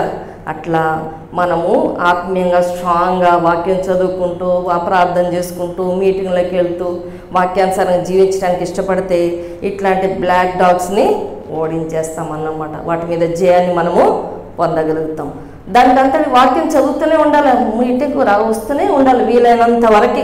మీ స్టూడెంట్స్ మీకు ఒకవేళ వీలు కాకపోవచ్చు, కానీ ఇంట్లో చదవాలి, వీలు ఉన్నప్పుడు రావాలి. ఈరోజు మీరు వచ్చారు, మాకు చాలా సంతోషం ఉన్నాను. ఈరోజే కదా 10 days నుండి వస్తున్నారు, చాలా సంతోషం. కానీ వచ్చిన దానికి మీరు లాభం పొందాలి కదా. తర్వాత శరీరంలో ఆత్మకు విరోధంగా అపేక్షించు. శరీరము ఆత్మకు విరోధంగా, ఆత్మకు ఆత్మ శరీరమునకు విరోధంగా, అంటే రెండిటికి పొత్తు ఉండదు, రెండు కొట్లాడుతూనే ఉంటాయన్నమాట. తర్వాత యేసు ప్రభు ఏం చేస్తాడు ఇక్కడ? యేసు ప్రభు కూడా శోధనలు వచ్చాయి. శోధనలు తెలుసు కదా, రొట్టెలు 40 రోజులు ఉపవాసం ఉండి ప్రార్థన చేస్తూ ఉంటే సాతానుడు 40 రోజుల తర్వాత నువ్వు రొట్టె ఎందుకు, ఆకలికి ఎందుకు చేస్తావు, ఊరికేనే రొట్టెలు రాళ్ళు ఉన్నాయి కదా రొట్టెలు చేసుకో తిను అని అంటాడు. అంటే ప్రభుకి అది చేత కదా అది చేసుకోవడానికి. సాతాను వచ్చి చెప్తే కానీ ఆయన చేస్తాడా? కాబట్టి వినలేదు. మనుషుడు రొట్టె వలన మాత్రం కాదు కానీ దేవుని నోట నుండొచ్చు ప్రతి మాట వలన జీవించనని సాతానుతో చెప్తాడనమాట. ఆ రీతిగా 3 శోధనలు వచ్చినప్పుడు 3 కూడా వాక్యంతో చేస్తాడు. ఆ రీతిగా ఒక శోధనని ఏదైనా ఇట్లాంటివి మనకి శోధనలు టెంప్టేషన్స్ వచ్చినప్పుడు మనం దేంతో జయించాలి? సాతాను చెప్తాడనమాట, ఏం కాదు, ఒక్కసారికి ఏం కాదు అని చెప్తాడు. ఒక్కసారి అబద్ధం ఆడితే పర్వాలేదు, లేకపోతే నేను కొడతారు, అబద్ధం ఆడు అని అంటుంటాడు. ఆత్మదేవుడు లోపల ప్రభు ఏమంటాడు? బిడ్డ నువ్వు అబద్ధం ఆడొద్దు, నేను ఏ విధంగానైనా నేను తప్పిస్తానంటాడు. ఆ విధంగా దేవునికి లోబడి మనం దాన్ని జయించాలి. దేవుని వాక్యము బాగా చదివితే గుర్తుంటుంది, హృదయంలో ఉంటుంది. దాన్ని బట్టి మనం జయించగలుగుతాం అన్నమాట. ఇక్కడ యేసు ప్రభు శిష్యుల పాదాలు కడిగేటప్పుడు పేతురు ఏమంటాడు? ప్రభా నా పాదాలు కడగొద్దు, నీకు దేవాది దేవుడు నా పాదాలు కడగడం ఏంటి ప్రభా, నువ్వు వద్దు అని. నిజంగా అది చాలా మంచిగా అనిపిస్తుంది. 12 మంది శిష్యులు ఉన్నా అందరు కడిగించుకుంటున్నారు, కానీ పేతురు దగ్గరకు రాగానే పేతురు అంటాడు, వద్దు ప్రభా నా కాళ్ళు, ఇంత పెద్ద గొప్పవాడు, ఇంత మంచివాడు, పరిశుద్ధుడు, నా కాళ్ళని కడగటం ప్రభా అని అంటాడు. అంటే ప్రభు కొంచెం స్ట్రిక్ట్గా మాట్లాడతాడు, నేను కడగకపోతే నేను నాకు పాలు ఉండదు అని అంటాడు. అంటే అయితే ప్రభా నన్ను మొత్తం కడిగేసేయని అంటాడు. మొత్తం కడగాల్సిన అవసరం లేదు, నువ్వు మార్నింగ్ స్నానం చేసుకున్నావు కదా, బయటకు అక్కడికి వెళ్ళినప్పుడు కాళ్ళు నీకు మురికి అంటుతాయి కాబట్టి నువ్వు కాళ్ళు కడుక్కుంటే చాలు అంటాడు. అంటే అర్థం ఏంటి? ఒకప్పుడు మనం పాపాలు ఒప్పుకున్నాం, దేవుడు మనల్ని మొత్తం కడిగి శుద్ధీకరించాడు. అయితే మనం లోకంలో ఉన్నాం, తిరుగుతున్నాం కాబట్టి చిన్న తప్పులు చేస్తుంటాం కదా, చేస్తాము, చేయడానికి ఆస్కారం ఉంది. కాబట్టి చేస్తాం కదా అని చేసుకుంటూ వెళ్ళిపోద్దు. ఏం చేయాలా? ఒప్పుకోవాలి, ఎప్పటికప్పుడు ఒప్పుకోవాలి. ప్రభు నన్ను క్షమించు, నేను చేయకూడదు కానీ నేను చేస్తాను, నన్ను క్షమించు అని చెప్పేసి చెప్పాలన్నమాట. ఆ రీతిగా ఆ విధంగా శోధన జయించడానికి ఏం కావాలంటే మనకి దేవుని వాక్యం కావాలా, తర్వాత ప్రార్థన కావాలి, తర్వాత సాక్ష్యం అంటే ఎక్సర్సైజ్ కదా.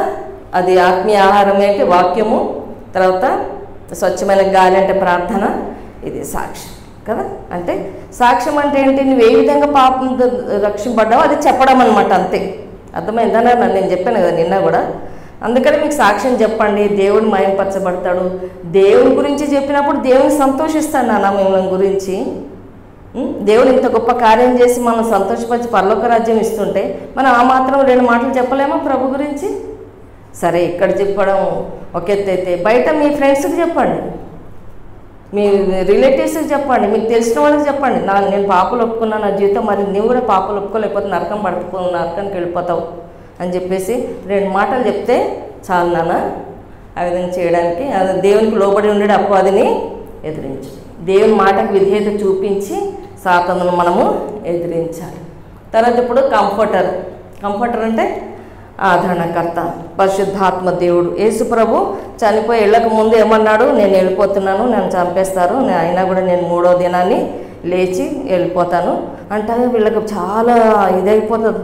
అయ్యో యేసు ప్రభు వెళ్ళిపోతే ఎట్లా, మరి తినడానికి తిండి ఎట్లా, మాకు హెల్త్ పాడైపోతే మమ్మల్ని ఎవరు బాగు చేస్తారు అని చెప్పేసి యేసు ప్రభుని వెంబడించారు కదా. యేసు ప్రభుతో ఉంటే ఆహారం ఫ్రీ, 5 రొట్టెలు 2 చేపలు 5,000 మంది పంచిపెట్టాడు. తర్వాత ఏదైనా రోగం వస్తే బాగు చేస్తాడు. ఇప్పుడు యేసు ప్రభు వెళ్ళిపోతున్నాడంటే ఎట్లా బాబాయ్ అని అనుకుంటే అప్పుడు యేసు ప్రభు అంటాడు, నేను మీతో ఉంటే లాభం లేదు, నేను వెళ్ళిపోతేనే మీకు క్షేమం. ఎందుకంటే పరిశుద్ధాత్మ దేవుని పంపిస్తా. ఇప్పుడు నేను ఒక్కడిని ఉన్నానంటే మీతోనే ఉండగలుగుతా, అది కూడా మీతో ఎప్పుడు ఉండలేను. పరిశుద్ధాత్మ దేవుడైతే ఎప్పటికీ మీతో ఉంటాడు కాబట్టి నేను పరిశుద్ధాత్మను పంపిస్తానని చెప్పి పంపిస్తాడనమాట. పరిశుద్ధాత్మ దేవుడు ఏమంటాడు, ఆదరణకర్త, చేసే పనులేంటి, సత్యస్వరూపియగు ఆత్మ అనమాట. ఇంకో పేరేంటి ఆ పరిశుద్ధాత్మకి, సత్యస్వరూపి అయిన ఆత్మ. ఆ ఆత్మ ఏం చేస్తాడు, మనకి సర్వాన్ని బోధించి సర్వ సత్యంలోనికి మనల్ని నడిపిస్తాడు. తర్వాత మనల్ని ఆదరిస్తాడు, మనకు సహాయం చేస్తాడు, మనకు గైడ్ చేస్తాడు, మంచి ఆలోచనలు ఇస్తాడు. ఎవరైనా మనల్ని యేసు ప్రభు గురించి చెప్పినప్పుడు ఏదైనా మనకు వ్యతిరేకంగా మాట్లాడితే వాళ్ళకి ఎట్లాంటి సమాధానం చెప్పాలో కూడా దేవుడే మనకి సమాధానాన్ని ఇస్తాడనమాట, నోటికి అందిస్తాడంటే జ్ఞానం ఇస్తాడనమాట. ఆ విధంగా పరిశుద్ధాత్మ దేవుడు మన లోపల ఉండి మనకి సహాయం చేసేవాడుగా ఉన్నాడు. తర్వాత పరిశుద్ధాత్మ కార్యంలో మొన్న విన్నారు కదా, అవే కార్యం. ఇప్పుడు 9th లెసన్ ఏంటి, మన సమస్తం గురించి మనం ధ్యానించుకున్నాం కదా. ఏం ధ్యానించాము నిన్న? యేసు ప్రభు చనిపోయిన తర్వాత లేచాడు, అంత అయిపోయింది. ఇంకా వీళ్ళు శిష్యులు ఏం చేస్తారు, ఫిషెస్ పట్టుకోవడానికి వెళ్ళిపోదాం. అందులో మెయిన్గా ఎవరు మెయిన్ పర్సన్? పీటర్ నాయకుడు, అందుకంటే పెద్ద. అసలు ఆయన బుద్ధి చెప్పాల్సింది కదా ముందు ఆయననే. నేను వెళ్ళిపోతా ఫిషింగ్, ఇంకా నాకు ఇంకా వేరే బతుకుదేరు ఏమి లేదు, ఇంకా నేను వెళ్ళిపోతాను. కానీ వీళ్ళని అరే వద్దు అని చెప్పాలి కదా. మేము కూడా వస్తామని 6 తయారైపోయారు. కొంతమంది అట్లాగే ఉంటారు, మా ముందు అంతా మంచిగానే మాట్లాడుతుంటారు, ఆ తర్వాత ఏం కాదు లేరా, ఆంటీ లేదా, అంకుల్ లేదా, చర్చ్ వాళ్ళు ఎవరు లేరు, ఏదైనా చేయొచ్చు అనుకుంటారు కదా. అట్లా అనుకుంటున్నారు మీరు? ప్రభు ఎవరు ఉన్నా లేకపోయినా మీరు నమ్ముకున్నది నమ్మినట్టుగా నడుచుకోవడానికి ప్రయత్నం చేయాలి. శిష్యులు ఏం చేస్తారు చూసాం కదా. ఇగో వీళ్ళు 6 వెళ్ళి ఫిషెస్ పట్టడానికి వెళ్తారు. ఏమైనా ఫిషెస్ దొరికాయి ఎవరికి? అస్సలు. ఎందుకు దొరుకుతాయి?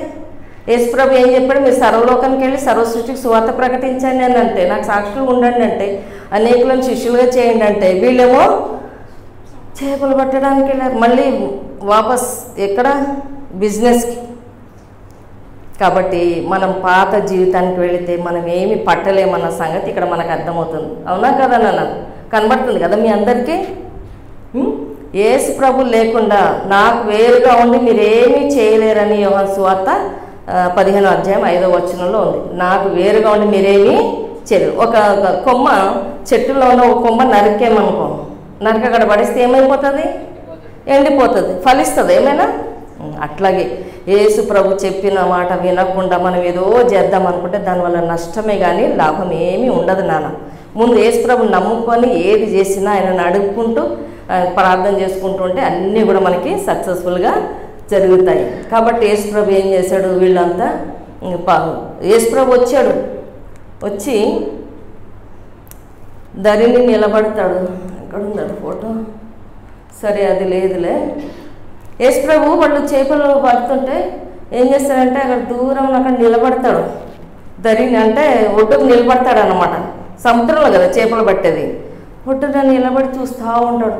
వాళ్ళు అంతా ఇది చేస్తూ ఉంటాడు. రాత్రంతా ట్రై చేస్తారు కానీ ఏమీ కూడా దొరకకపోయేసరికి ఏం చేయాలా అని అలసిపోయి ఇంకా ఉంటే అప్పుడు యేసుప్రభు వాళ్ళని దగ్గరకు వస్తాడమ్మా. మార్నింగ్ యేసుప్రభు చీకటి ఉన్నప్పుడు ఎక్కడ వచ్చి నిలబడతారు. వీళ్ళు ఎవరు గుర్తుపట్టారు యేసుప్రభు అనేది. ఎందుకు గుర్తుపడతారు? అసలు మర్చిపోయారు మొత్తం. యేసుప్రభు లేస్తాడు అన్న సంగతే మర్చిపోయారు.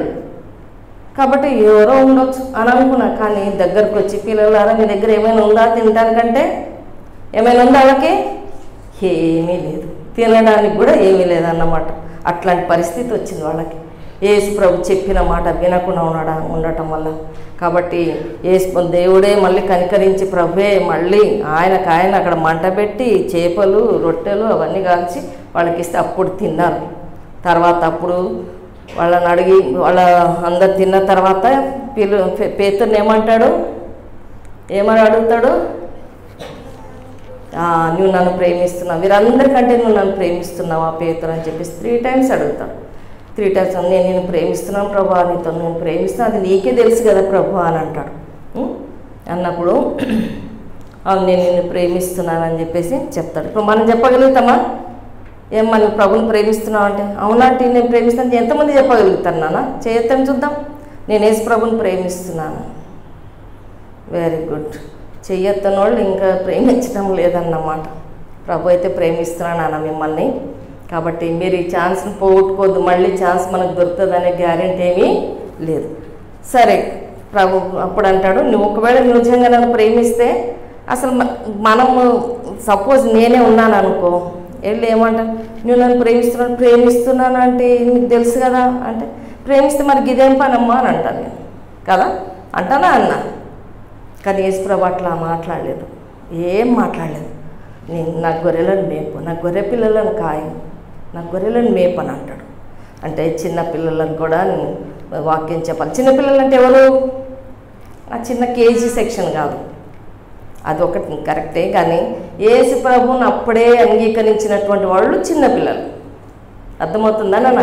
ఈరోజు రక్షింపబడిన వాళ్ళు, ఒక 1 year ముందు రక్షింపబడిన వాళ్ళు దేవుని దృష్టిలో చిన్నపిల్లలు. వాళ్ళు కూడా సువార్త చెప్పాలని దేవుడు కోరుతున్నాడు అన్నమాట. కాబట్టి మీరు పెద్దగా అయిన తర్వాత మీరందరూ కూడా సువార్థికులు కావాలనేది దేవుని ఉద్దేశం నాన్న. మీరు చిన్నపిల్లలకు సువార్త ప్రకటించవచ్చు. సండే క్లాస్లో మందిరంలో ఒక మాట ఏమనుందంటే, మీరు యెరూషలేములోను యూదయలోను సమరయలోను బూదిగంతల వరకు మీరు నాకు సాక్షులై ఉందురు అని అంట. అంటే అర్థం ఏంటి? యెరూషలేము అంటే మన మందిరంలో అనుకో, మందిరంలో ఏదైనా పరిచర్య అంటే పరిచర్య చేయాలి.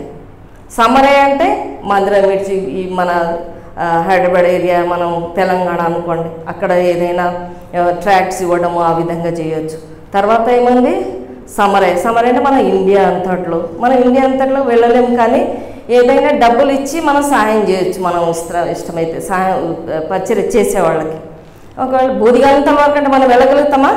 వెళ్ళలేము. కాబట్టి ఏం చేయొచ్చు? మరి వాళ్ళని ఎట్లా చేయగలుగుతాం? ప్రార్థన చేయగలం. ఎవరైతే పరిచర్య చేస్తున్నారో వాళ్ళ కోసం ఏం చేయాలి? మనం ప్రార్థన చేయాలి. ఆ విధంగా మనం ప్రభువుని ప్రేమించిన వాళ్ళం అవుతాం. ఇంకా మన కోసం కాకుండా ఇతరుల కోసం మనము జీవించడం ప్రయత్నం చేయాలి. వాక్యంలో రాస్తుంది, జీవించే వాళ్ళు ఇప్పుడు తమ కొరకు గాక తమ కొరకు ప్రాణం పెట్టిన యేసుక్రీస్తు ప్రభు కోసం జీవించాలనేది యోహాను సువార్తలో ఒక మాట రాస్తుంది. కాబట్టి మనం ప్రభు కోసం జీవిస్తే మన అక్కర్లన్నీ తీరుస్తాడు ఆయన. నెక్స్ట్ యేసుక్రీస్తు మన పరిమాణం. ఇప్పుడు ఇది 10th లెసన్. ఏంటిది? యేసుక్రీస్తు మన స్టాండర్డ్ అన్నమాట. సరే, ఓన్లీ తెలుగులోనే ఉంది మన స్టాండర్డ్. ఇప్పుడు యేసుక్రీస్తు ప్రభు ఏ స్టాండర్డ్లో ఉన్నాడో మనం ఆ స్టాండర్డ్కి రావాలని ప్రభు కోరుతున్నాడు. ఒక మాట ఏమని ఉందంటే, టైం అయిపోయింది, నేను చెప్తాను. యేసుక్రీస్తు కలిగిన సంపూర్ణతకు సమానమైన సంపూర్ణతకు మనం ఎదగాలని ప్రభు కోరుతున్నాడు. అర్థమవుతుందా? అంటే యేసు ప్రభు ఎంత పరిశుద్ధుడు అంత పరిశుద్ధంగా మనం జీవించాలని ప్రభు కోరుతున్నాడు అనమాట. ఆయన ఎంత కనికరం కలిగినవాడో మనం కూడా అంత కనికరం కలిగి ఉండాలని, ఇతరుల విషయంలో ఎంత శ్రద్ధ కలిగి ఉన్నాడో అంత శ్రద్ధ మనం కూడా కలిగి ఉండాలని ప్రభు కోరుతూ వస్తున్నాడు అనమాట. కాబట్టి మనము ప్రభు యొక్క అది అంతస్తుకు మనం ఎదగాలి. షార్టీ అని విన్నారా మీరు లెసన్? పొట్టిగా ఉంటాడు కదా, ఆ పొట్టిగా ఉండి ఆయన ఏం చేస్తాడు, ఇట్లా పడుకుంటాడు. పడుకొని తను అందరు షార్టీ అంటే ఆయనకు కొంచెం ఒక రకంగా అనిపిస్తుంది, ఏంటి నన్ను షార్టీ అంటున్నా, నిజంగానే నేను షార్ట్గా ఉన్నానా అని చెప్పేసి ఇట్లా పడుకొని ఇక్కడ ఒక పాయింట్, కాళ్ళ దగ్గర ఒక పాయింట్ పెట్టుకొని లేచి తన అడుగులు వేసుకు కొలుసుకుంటాడు అన్నమాట. కొలుసుకుంటే ఏమైంది, 7 feet వస్తాడు. అబ్బా నేను 7 feet ఉన్నా అనుకుంటాడు. కానీ యాక్చువల్గా అదా మనకి మెజర్మెంట్ చూసుకున్నది మన మెజర్ అదా ఏంటిది, 12 inches = 1 foot కదా, అవునా కాదా? మన స్కేల్స్ ఉన్నాయా మన దగ్గర? స్కేల్స్ ఉన్నాయా? ఉన్నాయా మీ దగ్గర స్కేల్స్ మామూలుగా ఉన్నాయా? దాని మీద ఎన్ని ఇంచెస్ ఉంటుంది? 12 inches కదా. ఇప్పుడు ఈ షార్ట్ ముందే షార్ట్, పాదాలు ఎంత ఉంటాయి? ఇంత కదా. యాక్చువల్గా చూస్తే మన మెజర్మెంట్ టేప్తో చూస్తే 4.5 feet ఉన్నాడు అనమాట. కానీ తనకు తాను ఏమనుకుంటున్నాడు, ఓ నేను 7 feet ఉన్నా అనుకుంటున్నాడు. అట్లా మనం కూడా కొన్నిసార్లు ఏమనుకుంటామంటే, ఓ అందరికంటే నేనే పెద్దగా ఉన్నా, నేనే ఆత్మీయంగా బలంగా ఉన్నానని చాలాసార్లు మనం ఫీల్ అయిపోతుంటాం, కొన్నిసార్లు కొంతమంది. కానీ మనకై మనము ఎవరితో పక్కన ఉన్న వాళ్ళతో పోల్చుకోవడం కాదు, యేసు ప్రభువే మన పరిమాణం, మన మెజర్మెంట్ అనమాట, మన స్టాండర్డ్. ఆ స్టాండర్డ్కి రావాలని ప్రభువు కోరుతూ వస్తున్నాడు. ఆ స్టాండర్డ్కి వచ్చామా లేదా? యేసు ప్రభు ప్రేమించినంత మనం ఇతరులను ప్రేమిస్తున్నామా? ఆయనకున్నంత పరిశుద్ధత మనకు ఉందా? అవన్నీ మనం ఆలోచించాలి నాన్న. ఆయన స్టాండర్డ్కి అంత రాకపోయినప్పటికీ కూడా మనం ఒకరి పట్ల ఒకరు ప్రేమ అది కలిగి ఉండాలి. అంతేకాకుండా మనం మీకు దీంట్లో దొరుకుతుంది, ఇది చూడొచ్చు, మీ వర్క్ బుక్లో ఉంటుంది. ఎదగాలి, ఆత్మీయంగా ఎదగాలని అంటే కొన్ని విషయాలు మనల్ని అడ్డగిస్తాయి. మనము ఇట్లా మన ఆత్మీయంగా ఎదగడానికి అంటే మనం శారీరక రీతిగా అయితే ఎంత ఉంటామో అంతే ఉంటాము, కానీ ఆత్మీయంగా ఎదగాలని అంటే మనకు కొన్ని అడ్డంకులు వస్తాయి, ఎదగలేము. ఏంటో తెలుసా? అది ఈర్ష, కపటము, ద్వేషము, ఇట్లాంటివి అన్నమాట. ఇవన్నీ ఏం చేస్తాయి, మనల్ని ఆత్మీయంగా ఎదగకుండా చేస్తాయి. మరి ఎదిగేటట్టు ఏవి చేస్తాయి చెప్పండి? ప్రేమ, కనికరము, జాలి, దయాళుత్వం, మంచితనం, దేవుని యందు విశ్వాసం కదా. ఇవన్నీ కూడా ఆత్మీయంగా మనల్ని ఎదగడానికి మనకు సహాయం చేస్తాయి అన్నమాట. కాబట్టి ఆ రీతిగా మనము మన లోపల ఏమున్నాయో అవి తీసేస్తే మన ఆత్మీయంగా ఒకరోజు సంపూర్ణంగా ప్రభు యొక్క సారూప్యంలోనికి మనం రాగలుగుతాం అన్నమాట. అంతేకాకుండా మీరు యవనస్తులు కాబట్టి ఒక మాట చదవండి అన్న, 1 తిమోతి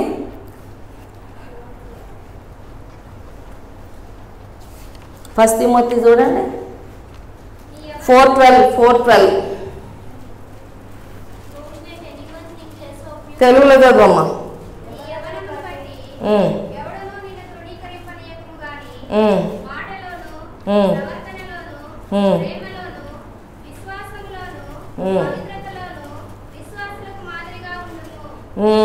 ఏంటంటమ్మా, ఎట్లా ఉండాలంట? ఏ విషయాల్లో? ఫస్ట్ ఏంటంట? మాటల్లో. తర్వాత మాటలు చాలా జాగ్రత్తగా మాట్లాడే, ఇష్టం వచ్చినట్లుగా మనము మాట్లాడకూడదు. తర్వాత ప్రవర్తన, మన ప్రవర్తన కూడా మంచిదిగా ఉండాలి. ఇతరులు చూస్తే అబ్బా నేను ఆమెలాగా నడవాలి, ఆయనలాగా నా ప్రవర్తన ఉండాలి అనేటట్టుగా మనం జీవించాలి. తర్వాత ప్రేమ, ప్రతి విషయంలో మనం ప్రేమ కలిగి ఉండాలన్న. ఎవరి మీద ద్వేషం పెట్టుకోవద్దు, ఎవరి మీద కపటం ఉండొద్దు, ఎవరికి వెనకాల కుట్ర పన్నొద్దు, మోసం చేయొద్దు. తర్వాత విశ్వాసం మనం నమ్మేటట్టు ఉండాలా, మనం ప్రభునందు బలమైన విశ్వాసం కలిగి ఉండాలి. తర్వాత మనల్ని మనం పవిత్రంగా కాపాడు, అంటే పాపం చేయకుండా, ఇట్లాంటివి ఇందాక చెప్పినటువంటి చెడ్డవి మన లోపల లేకుండా చూడాలి. అపవిత్రమైనటువంటి పనులు, అక్రమమైన పనులు, మనుషుల దృష్టికి కూడా ఇష్టం లేనటువంటి పనులు మనము చేయకూడదు. తర్వాత విశ్వాసులకు మాదిరి. ఇది విశ్వాసులకు ఉండవలసిన లక్షణాలు. మీరు పాపలు ఒప్పుకొని మారు మనసు పొందిన తర్వాత ఇట్లా జీవించడానికి మీరు ప్రయత్నించాలని దేవుడు కోరుతున్నాడు. అర్థమైందా నాన్న? ఇంతటితో మన లెసన్ కంప్లీట్ అయిపోయింది. కాబట్టి 10 లెసన్స్ విన్న 10 days. ఇప్పుడు మీరు రేపటితో అయిపోతుంది. రేపు ప్రొసెషను, కొన్ని వాక్యాలు అయితే కొంచెం చిన్న ప్రోగ్రాం ఉంటుంది. కానీ ఆ ప్రోగ్రామ్ ఇదంతా కాదు. కానీ నిజంగా ఈ 10 daysలో మీ లోపల ఏమైనా కార్యం జరిగిందా? నిజంగా మీరు ఏమైనా పాపాలు ఒప్పుకున్నారా? మారు మనసు పొందారా?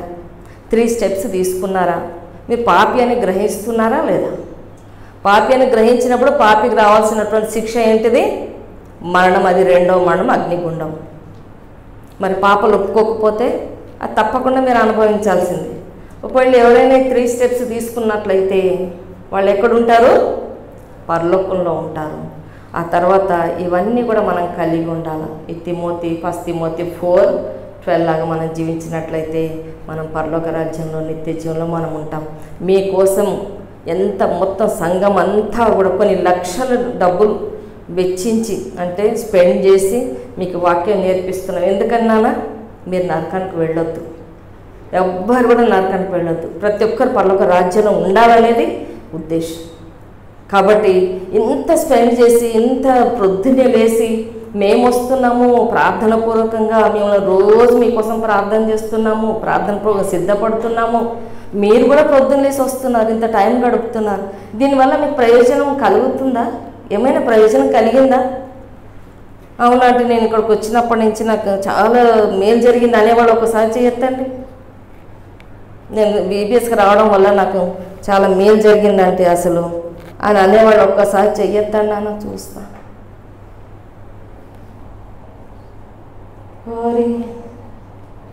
ఏంటన్నా మీకేం మేలు జరగలేదా? బాయ్స్ వెరీ బ్యాడ్ నాన్న, చాలా విచారకరమైన పరిస్థితి. మీకేం మేలు జరగలేదా? ఏం మేలు అనుకుంటున్నారు?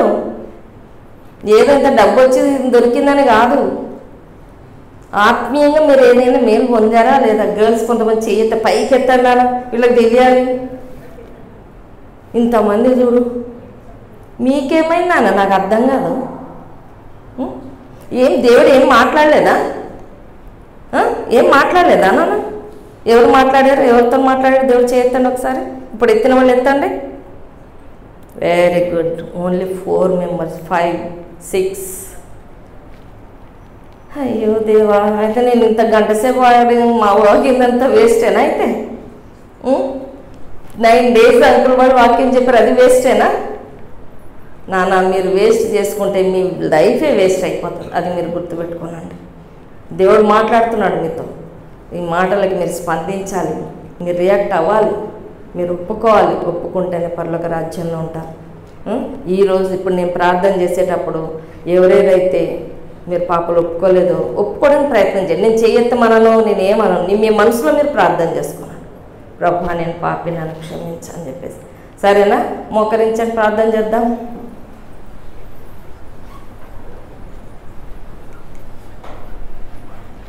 ప్రార్థనలోకి వెళ్దాం. ఒప్పుకుంటారా? ఏనా ఒప్పుకోవాలనిపిస్తుందా లేదా? చెప్పే అంటే తొందరగా ముగించే మేము వెళ్తామంటారా?